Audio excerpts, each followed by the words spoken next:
pag nakapag-receive na ng nakatapos ng Holy Mass, kailangan pa ng 15 minutes meditation. So, hindi pa uuwi.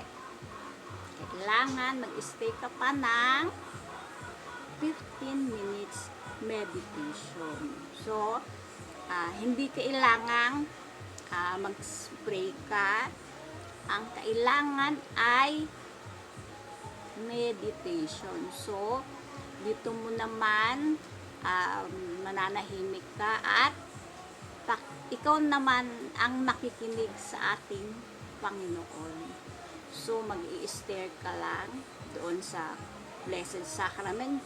Kung walang Blessed Sacrament sa altar, basta stay ka lang doon or maghanap ka ng yun nga, tabernacle doon sa tapat ng tabernacle dahil nandoon ang ating Panginoong Jesus.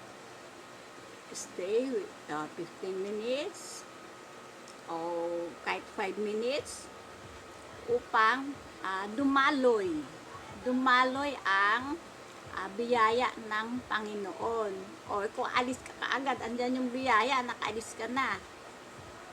Diba? So, kailangan mag-stay kahit 5 minutes or 15 minutes upang makausap ang ating Panginoon.